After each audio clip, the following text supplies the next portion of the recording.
Crash and burn, the Amy Schumer story. She was once hailed as the queen of comedy by, like, who? Like, other fat chicks? Amy Schumer. If ever there was a celebrity destined for a crash and burn episode, it was her. Yeah. Just a few years ago, she was one of the most popular female comedians of all time, with a totally astroturfed. Nobody ever really liked her. I don't know why she was in anything. String of successful stand-up tours, movie deals, Netflix specials, endorsements, fawning magazine articles, and all the apparatus of the Hollywood industrial complex behind her. A woman who was not only theoretically funny and a box office draw, but theoretically funny. An outspoken feminist and activist who somehow managed to position herself behind every major trend and movement that looked to be gaining traction. Yeah. But it turns out that Amy Schumer's towering empire was built on a shaky foundation of stolen material, questionable talent, high-profile controversies, a massively inflated ego, box office flops, and extremely shitty personal conduct. And eventually... I didn't know any of that. I just didn't think she was funny. It all came crashing down in the kind of slow-motion train wreck that was less a spectacular implosion and more like death by 1,000 cuts. So join me, your humble drinker, as we explore Crash and Burn, the Amy Schumer story. Schumer was born in 1981 in New York's Upper East Side, the daughter of wealthy Jewish and Protestant parents. Her dad ran a successful furniture business, and the family enjoyed a pretty cushy life for much of Amy's childhood. The good times weren't to last, though. The business eventually went bankrupt when she was 9, and her parents divorced a couple of years later. Oh wow, another troubled celebrity whose parents divorced at a young age. What are the odds, eh? Pretty fucking good. Anyway, Amy soon discovered an interest in the performing arts and ended up studying theatre in college before eventually drifting into comedy. By the mid-2000s, she was a regular on the New York stand-up circuit, and in 2007, she made it to 4th place on the reality show Last Comic Standing, where she impressed the judges with her mixture of dark, raunchy humour and ironic self-reflection. Positioned as a young up-and-coming talent... I think that's one of the things, is that for a while in the 2000s and the 2010s, a lot of comedy was just like kind of self-depreciation, and people really liked it, but I think that people went too far with it, and it just kind of got to be weird. And I think that in general now, it's not as appealing as it used to be. It started to get corny. With a sharp edge, she was soon booking guest roles in shows like 30 Rock, Curb Your Enthusiasm, and Girls, but Amy had her sights set on bigger things. Her 2012 comedy special, Mostly Sex Stuff, was what really put her on the map as a major player. That's what I always, like, that was always my viewpoint about it, is that every time that I would listen to one of her jokes, it would be like some crude joke about vaginas or something like that. And I'm thinking to myself, like, I'm a guy, like, I don't think I'm the target audience for this. Like, I don't want to see this. It's just, like, weird. Basically set the tone for her entire sense of humour going forward. Crude, dark, self-deprecating, and weirdly obsessed with the workings of her own body. Oh my goodness, a female comedian whose entire act revolves around sex and dating. Whatever will they think of next? I mean, personally, watching an out-of-shape 30-something New Yorker spending 2 hours talking about what her vagina looks and smells like sounds about as funny as a cancer diagnosis, but each to their own, I guess. Comedy truly is subjective, and somehow hers was working, big time. Amy was soon being positioned as the next big thing, more edgy and daring than her contemporaries, I don't know why anybody thought this was ever edgy. It was so boring. Push boundaries and make fun of herself, and pretty soon she made the transition from guest star to movie star. 2015's Trainwreck, where she played a drunken, promiscuous party girl that was basically just a toned down version of herself, was well received by critics and went on to make 140 million at the box office against a 35 million budget. By now, Amy was riding high with a string of successful comedy shows, TV appearances, favourable news coverage, and a promising This sounds like a movie that is for girls, so I didn't see it. Film career. What could possibly go wrong? Well, quite a lot as it turned out. The warning signs were there as early as 2011 during the roast of Charlie Sheen, where she made a joke about the recent death of Ryan Dunn in front of his best friend Steve-O, and well, it didn't exactly go down like she hoped. And I know you must have been thinking it could have been me, and I know we were all thinking, why wasn't it? Jesus Christ, if even Steve-O doesn't see the funny side, you know you've fucked up. But okay, fine, every comedian has an off day, I guess. Yeah, it could be weird, but like... Her first real mistake was one that many celebrities have fallen victim to over the years. Politics. She'd always been outspoken about her political views, but during the 2016 presidential race, she really kicked... Let me guess, she liked Hillary Clinton. Let me take a bet. She was a Hillary Clinton fan? Into high gear. At a show in Tampa, Florida, Amy decided to take a break from talking about her vagina to go on an extended rant about how much she hated the Orange Man and how... Oh, Donald. Getting... crashing out over Donald. Women, right? What are you gonna do? Everyone needed to vote for Hillary Clinton instead because she said so, prompting boos from the audience and causing hundreds of people to walk out. It was just cool to hear one guy who doesn't seem like a psychopath, why he would want to vote for that orange assaulting fake collar starting. It's a bold strategy, Cotton. Let's see if it pays off for him. Fucking hell, man. I think there's a bunch of other fat, like, upper middle class women that think this is hilarious.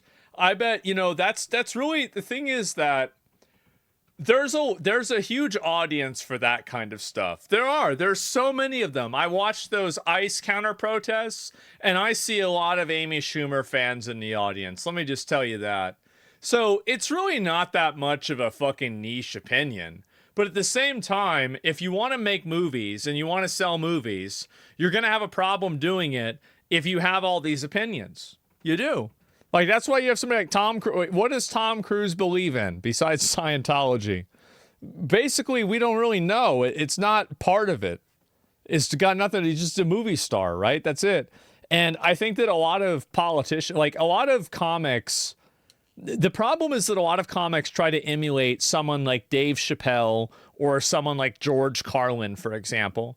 And not everybody has to be Dave Chappelle or George Carlin with trying to give their takes on modern society and everyday life. Like, you can be Mitch Hedberg. You can just be funny. You don't have to do anything crazy.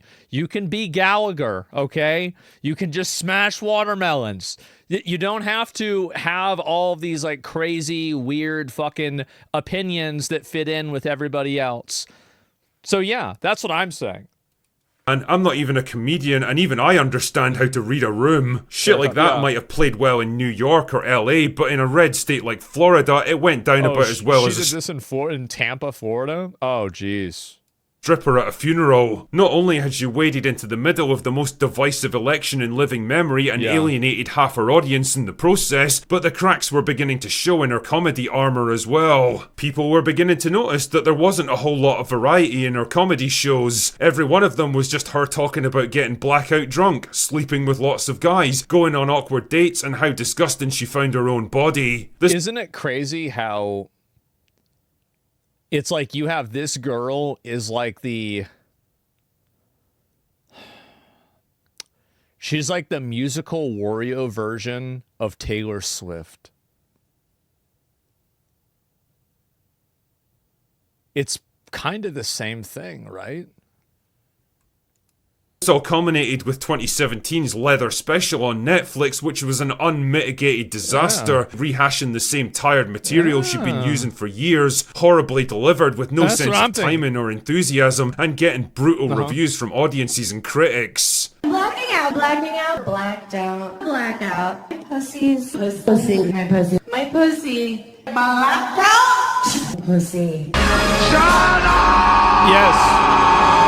The complaints and backlash against her were mounting, but weirdly for someone who made a career out of self-deprecating humour, Amy turned out to be surprisingly thin-skinned when it came to criticism directed at her. You might think this would have been a good opportunity to reflect on her creative choices and maybe change course a little, but nope, her ego just wouldn't allow for it. Her standard response was to... See, people didn't like Bill Murray at the beginning of him being on Saturday Night Live.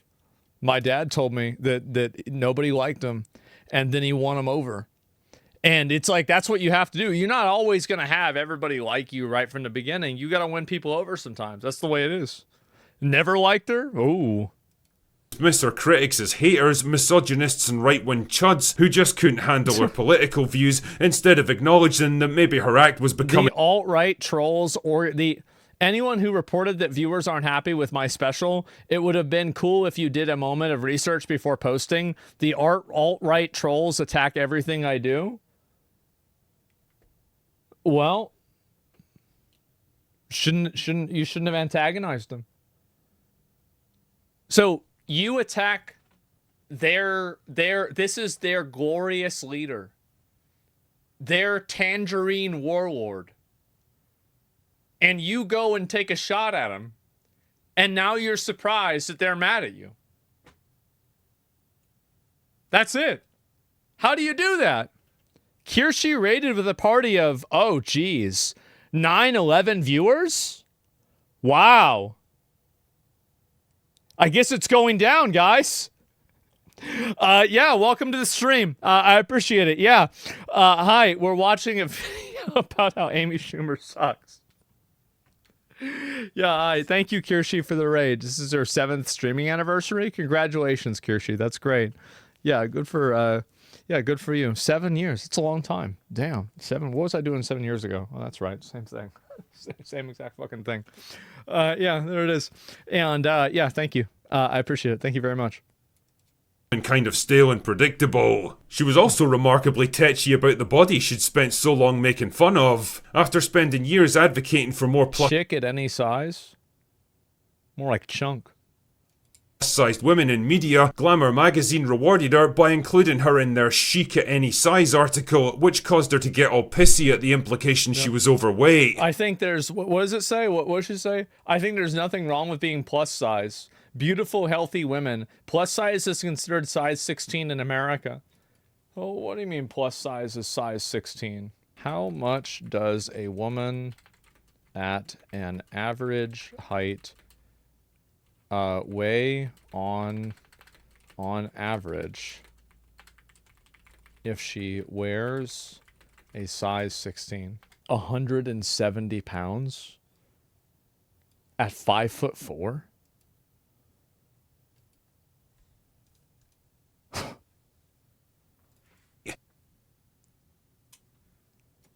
That's fat. You're fat. I'm sorry, but you're fat. Like, that's the way it is.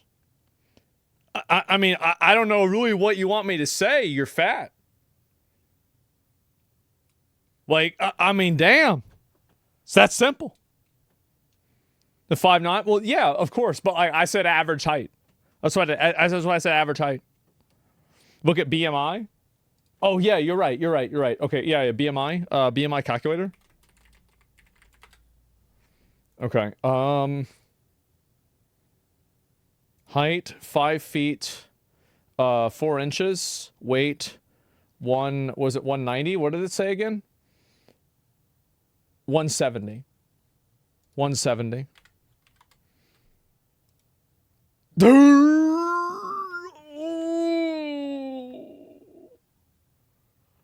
Oh, bro, you gotta do it to him like that? Oh, damn, bro. She almost on the hog watch. Uh-oh, BMI's garbage. Depends on your body fat percentage. War Phoenix. Are we talking about Eddie Hall? Are we talking about Arnold Schwarzenegger, Ronnie Coleman? No. We're talking about Amy Schumer. Okay? She's not, the only weightlifting she's doing is when she gets up. Shut up. Shut up. We all know that. Everybody knows that. I mean, no offense, but have you ever looked in a fucking mirror? You've also got to appreciate the irony there. Hey, there's nothing wrong with being plus-sized. In fact, it should be celebrated. No, it But don't shouldn't ever call me that. It all just painted... That's the thing, yeah. Lizzo's so beautiful. She's so attractive. You look like Lizzo. Fuck you. You're getting blocked. I hate you. Yeah. Yeah, you're really trying to play those games, bro. Like, what are they doing? the impression of a prickly, arrogant, egotistical celebrity who was far removed from her self-deprecating comedy persona. Worse was soon to come, though, when it was revealed that a lot of the jokes from her comedy routines seemed to have been plagiarized from other comedians like Tammy Pescatelli, Kathleen Madigan, Wendy Liebman, and Patrice O'Neill, amongst others. Before you could say talentless hack, YouTube was awash with compilation videos showing Amy's jokes and comedy skits, and the material they seem to have been inspired by. This is one of... I feel like there are always going to be cases where people, like, a lot of people tell some similar jokes because, I mean, if you're making an observation about something, a lot of people end up saying the same thing. Like, I remember whenever X added videos, and I said, oh, what are they going to call them? X videos? And, like, everybody said this. It's not like you didn't need to steal the joke. It was just obvious. Like, it's an obvious joke. But some of them, the thing is that it's kind of like what I said before about like points on a graph and drawing a line. If you've got a couple of points on the graph, it's like, maybe, maybe not. But if you've got compilations, ooh, that's like Carlos Mencia. Remember him? Yeah. The big no-nos in the comedy world. You never steal other people's stuff, and if you happen to, even by accident, you absolutely have to come clean and apologise. Once again though, Amy's response was just to deny everything and dismiss her critics as sexists and losers.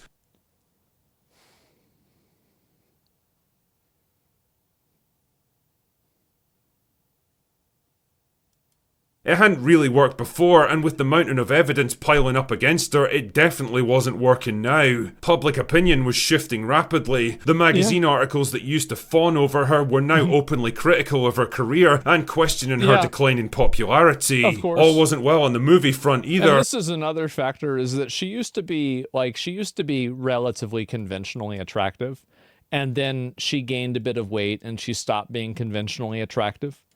And again, I don't think that, I mean, she's not like super hot, but I mean, she's conventionally attractive, right? She was.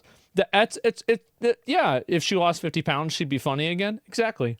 So it's the opposite. So when women lose weight, they become funny. When men gain weight, they become funny. That's the way it works. Her next big project, I Feel Pretty, about a fat woman who gets brain damage and is convinced she's now... So wait a minute. So she's crashing out about people calling her fat, but she plays the role of a main character that's fat?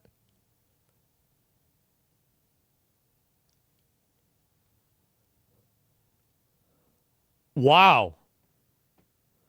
I don't know. I feel like I gotta lay down after this. Slim and attractive, fuck it, just go with it, was supposed to be a feel-good comeback that played to her self-deprecating humour, but instead provoked a storm of backlash with the unintended implication that women can only feel confident through self-delusion. The movie was absolutely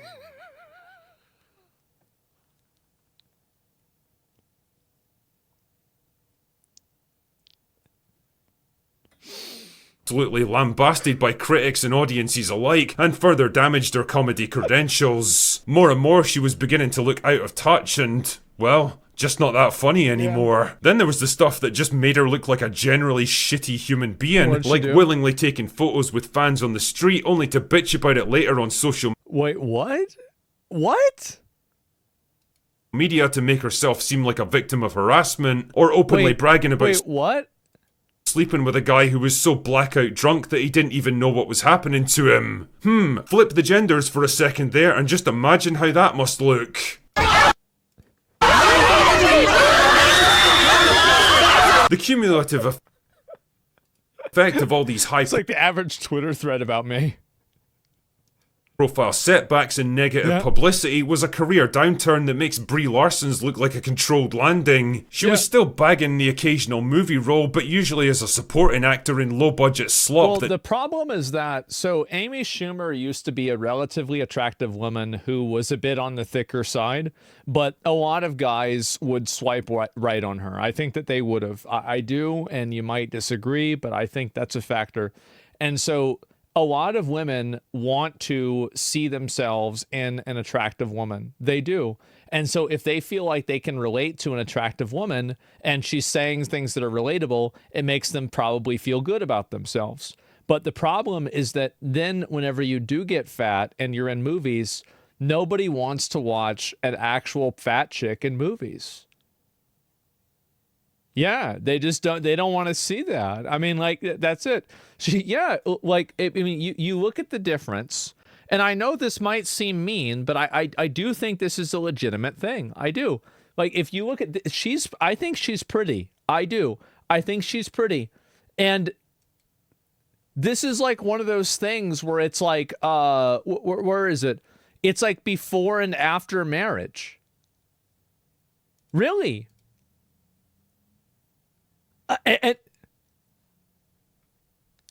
I'm just being honest, right? And so, like, women want to see themselves in someone that is, I think, likable and, you know, like, attractive, that people want to be. That's it. Is she married? I don't know if she's married or not, but I'm just saying that's the way it is. Seem like a victim of harassment, or openly bragging about sleeping with a guy who was so blackout drunk. It's like, I know people might not want to hear that, but like, a lot of women's popularity has to do with their appearance. It just does. It's just the way it is. You might not like it, but that's just the way it is. This is in media. It's just true in media in general. That he didn't even know what was happening to him. Flip the genders for a second. She's married to a chef? That's a good advertisement for that restaurant.